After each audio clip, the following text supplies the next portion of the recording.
ओम नमो नारायणाय। ओम नमो भगवती वासुदेवाय। माना जाता है कि भगवान विष्णु जब चारों धामों पर बसे अपने धामों की यात्रा पर जाते हैं तो हिमालय की ऊंची चोटियों बद्रीनाथ में स्नान करते हैं, गुजरात के द्वारिका में वस्त्र पहनते हैं, पुरी में भोजन करते हैं और रामेश्वरम में विश्राम करते हैं। द्वापर के बाद भगवान कृष्ण पुरी में निवास करने लगे और बन गए जग के नाथ जगन्नाथ। उड़ीसा स्टेट में पुरी सी कोस्ट पर बसा है। जगन्नाथ मंदिर विष्णु के 8वें अवतार श्री कृष्ण को डेडिकेटेड है। यहाँ भगवान जगन्नाथ बड़े भाई बलभद्र और बहन सुभद्रा के साथ विराजते हैं। यहाँ हर साल लाखों श्रद्धालु पूरी दुनिया से भगवान के दर्शन के लिए आते हैं। 800 साल से भी ज़्यादा पुराने इस पवित्र मंदिर से जुड़ी ऐसी कई रहस्यमय और चमत्कारी बातें हैं जो आश्चर्यचकित कर देती हैं।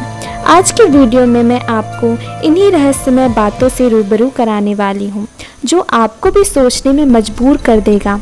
तो इस वीडियो को एंड तक ज़रूर देखिएगा, क्योंकि अगर आप कभी पुरी जगन्नाथ भगवान के दर्शन करने जाएं तो कहीं ऐसा ना हो कि आप उनके इस चमत्कार को जान ना पाएं। तो आगे बढ़ने से पहले हमारे चैनल फीचर MM को सब्सक्राइब करें एंड बेल आइकन दबाएं लेटेस्ट अपडेट पाने के लिए। पुरी में विश्व की बड़ी रथ यात्रा होती है, जिसमें लाखों की भीड़ में भक्त भगवान के दर्शन मात्र के लिए यहाँ आते हैं। रथ यात्रा जो कि आषाढ़ माह में भगवान रथ पर सवार होकर अपनी मौसी रानी के घर जाते हैं। अपनी मौसी के घर भगवान 8 दिन रहते हैं और फिर वापसी की यात्रा होती है। तो चलिए एक के बाद एक हम मंदिर के रहस्यमय बातें जानेंगे।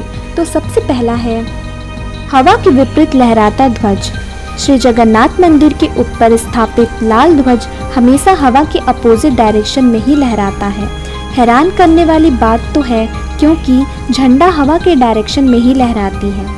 ऐसा किस कारण होता है यह तो वैज्ञानिक ही बता सकते हैं, लेकिन यह सच में आश्चर्य करने वाली बात है। इस झंडे पर शिव का चंद्र बना हुआ है। यह झंडा भी इतना भव्य है कि जब यह लहराता है तो इसे सब देखते ही रह जाते हैं। गुंबद की छाया नहीं बनती। यह दुनिया का सबसे भव्य और ऊंचा मंदिर है।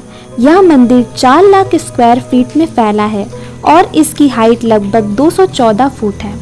मंदिर के पास खड़े रहकर आप गुंबद देख ही नहीं सकते, क्योंकि यह आपको दिखेगा ही नहीं। गुंबद की छाया दिन के किसी भी समय अदृश्य ही रहती है। उसे जमीन पर कभी कोई नहीं देख पाता। आप इसी से अंदाजा लगा सकते हैं कि हमारे एंशिएंट कितने बड़े इंजीनियर रहे होंगे। यह इस मंदिर के उदाहरण से ही समझा जा सकता है। चमत्कारिक सुदर्शन चक्र। जगन्नाथ मंदिर के शिखर पर एक सुदर्शन चक्र लगा है, जिसके बारे में कहा जाता है कि उसे किसी भी दिशा से खड़े होकर देखें पर ऐसा लगता है कि चक्र का मुंह आपकी ही तरफ है। इसे नील चक्र भी कहते हैं। यह अष्ट धातु से निर्मित है और बहुत ही पवित्र और पावन माना जाता है। हवा की दिशा। नॉर्मल डेज के समय हवा समुद्र से जमीन की तरफ आती है और शाम के दौरान इसके अपोजिट, लेकिन पुरी में इसका उल्टा होता है। अधिकतर समुद्री तटों पर आमतौर पर हवा समुद्र से जमीन की ओर आती है, लेकिन यहाँ हवा जमीन से समुद्र की ओर जाती है। मंदिर के ऊपर नहीं उड़ते पंछी। मंदिर के ऊपर गुंबद के आसपास अब तक कोई पंछी उड़ता हुआ नहीं देखा गया। इसके ऊपर से विमान नहीं उड़ाया जा सकता। मंदिर के शिखर के पास पंछी उड़ते नजर नहीं आते, जबकि देखा गया है कि भारत के अधिकतर मंदिरों के गुंबदों पर पंछी बैठ जाते हैं या उसके आसपास उड़ते हुए नजर तो आते ही हैं। एक पुजारी मंदिर के 45 मंजिला शिखर पर स्थित झंडे को रोज बदलता है। ऐसी मान्यता है कि अगर एक दिन भी झंडा नहीं बदला गया तो मंदिर 18 वर्षों के लिए बंद हो जाएगा। दुनिया का सबसे बड़ा रसोई घर। 500 रसोइये 300 सहयोगियों के साथ बनाते हैं भगवान जगन्नाथ जी का प्रसाद।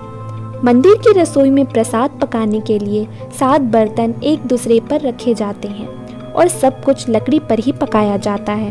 हैरान करने वाली बात तो ये है कि सबसे ऊपर रखी बर्तन ही पहले पकती है और फिर बाकी नीचे की तरफ एक के बाद एक पकती जाती है। यह वाकई चौंकाने वाली बात है। लगभग 20 लाख लोग कर सकते हैं भोजन। कहा जाता है कि मंदिर में प्रसाद कुछ हजार लोगों के लिए ही क्यों ना हो, लेकिन इससे लाखों लोगों का पेट भर सकता है। मंदिर के अंदर पकाने के लिए भोजन की मात्रा पूरे वर्ष के लिए रहती है। प्रसाद की एक भी मात्रा कभी भी व्यर्थ नहीं होती। मंदिर की पट बंद होते ही प्रसाद भी खत्म हो जाता है। समुद्र की शोर। कहते हैं कि मंदिर के अंदर समुद्र की लहरों की आवाज़ किसी को भी सुनाई नहीं देती है, जबकि समुद्र पास में ही है। लेकिन अब जैसे ही मंदिर से एक कदम बाहर निकालेंगे, वैसे ही समुद्र की लहरों की आवाज़ स्पष्ट सुनाई देने लगती है। वाकई यह किसी आश्चर्य से कम नहीं है। रूप बदलती मूर्ति। यहाँ हर 12 साल में एक बार होता है प्रतिमा का नव कलेवर। मूर्तियाँ नई ज़रूर बनाई जाती हैं, लेकिन आकार और रूप वही रहता है। कहा जाता है कि उन मूर्तियों की पूजा नहीं होती, केवल दर्शनार्थ के लिए रखी गई हैं, मतलब सिर्फ दर्शन के लिए रखी गई हैं। हनुमान जी करते हैं जगन्नाथ की समुद्र से रक्षा। माना जाता है कि उबार समुद्र ने जगन्नाथ जी के मंदिर को तोड़ दिया था। कहते हैं कि महाप्रभु जगन्नाथ ने वीर मारुति को यहाँ समुद्र को कंट्रोल करने के लिए कहा था, लेकिन जब तक हनुमान जी जगन्नाथ, बलभद्र एवं सुभद्रा के दर्शन करने के लिए अपने आप को रोक नहीं पाते थे और नगर में प्रवेश कर जाते थे। ऐसे में समुद्र भी उनके पीछे नगर में प्रवेश कर जाता था। केसरी नंदन हनुमान जी की इस आदत से परेशान होकर जगन्नाथ महाप्रभु ने हनुमान जी को सोने की बेड़ी से बांध दिया। यहाँ जगन्नाथपुरी में ही सागर तट पर बंदी हनुमान का प्राचीन एवं प्रसिद्ध मंदिर है। भक्त लोग बेड़ी में जकड़े हनुमान जी के दर्शन करने के लिए आते हैं।